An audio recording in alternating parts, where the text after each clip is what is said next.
Ladies and gentlemen.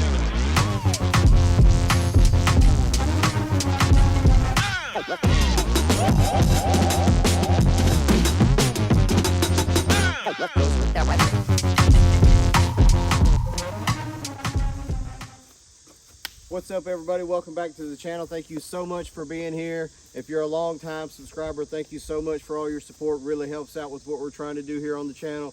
If you're new and you like this kind of content, maybe even if you don't, make sure you hit that like and subscribe button. Really help out with what we're trying to do here on the channel.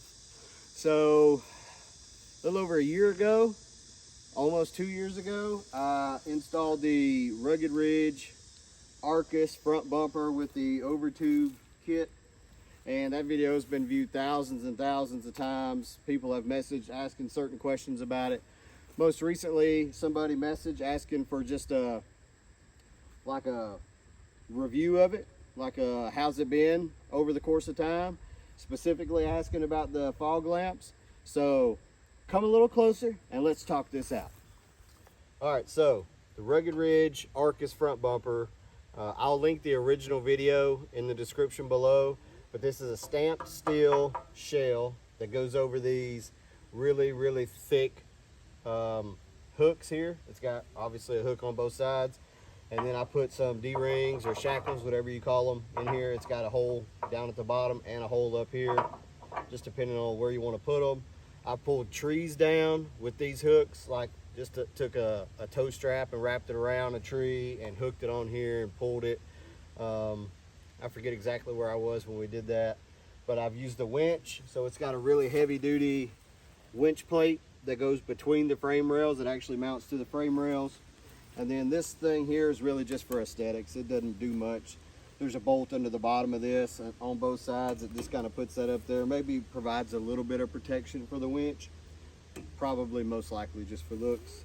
Come a little closer, I'll show you the downfalls of this thing though.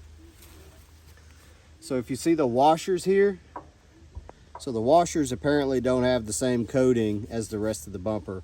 The washers themselves have gotten a little rusty over time, but the bolts, the bumper, the hooks, all the things that matter, those have been fine. It's just the washers that got a little rusty. Maybe a little rust spot down here on the bottom. I can't tell if that's rust or mud, but this thing's been hit on rocks. The hooks, I'm not sure which one, if it was this one or the other one, but going through a car wash at Costco, the lady in front of me apparently did not know how to go through an automatic car wash and kept hitting her brakes. So the car wash kept bouncing me off the back of her car. No damage whatsoever to the Arcus front bumper. Significant damage to the back of her Toyota, I think she was in. So I'm glad that this thing was on there then. Let's see what else. So the winch plate, let's see, can you let me see this camera. So the winch plate down in there, it's pretty thick. I'd say like at least 1/8 inch steel. There's a butterfly down there too. There's a butterfly. Where's this butterfly? Let me see. Show me. We're out here in the woods. Oh, look. Two little pretty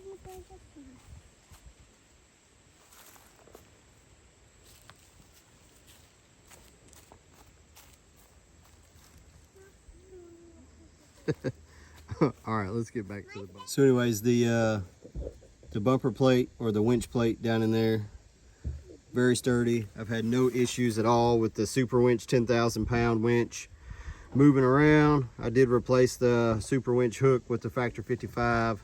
I just like that setup better. So we talked about the rust on the washers. Basically all of them have done this. Now let's talk about these fog lights. So my Jeep came with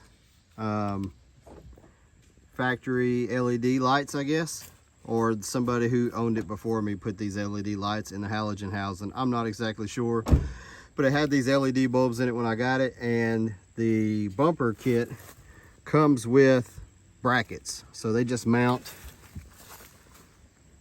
right back here. So you can use your factory fog lights.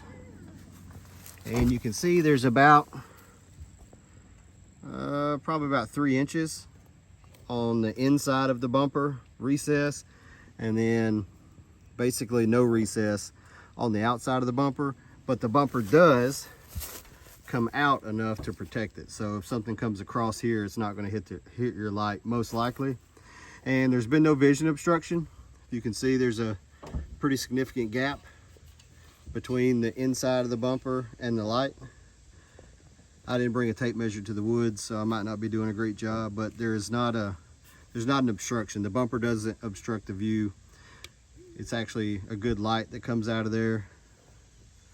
And I think that's about it. So for the price, I don't remember exactly what I paid for this. I'll put a link to this bumper in the description as well if you're interested in that, so you can look it up. But considering what you're getting, it's a very good price. Again, this outer shell is just stamped steel, so nothing that's really heavy duty. And my dad is an off-roader. You're what? My dad is an off-roader, guys. I love you, baby girl. Love these kids. But the stamped steel, again, it's not like something super duper heavy duty that you might get from like a moto built or a metal cloak or something like that. But for what it's there for, it does fantastic. The heavy duty part, the hooks, where you're going to be towing from or getting towed from, are fantastic. They're super thick, probably, oh, I don't know, maybe 3/4 inch thick, super heavy. And they, all 4 bolts, bolt that onto the frame. So it's been fantastic. Hope that answers any other questions that you may have had. If you have any other questions, leave a comment down below and I'll try to get them answered for you. And until then, you already know, when you're out in the woods with a cool rig and awesome kids, where's the other one? Really awesome kids in the woods with a cool rig and butterflies. It's not a bad life if it's a dad life. Let's go.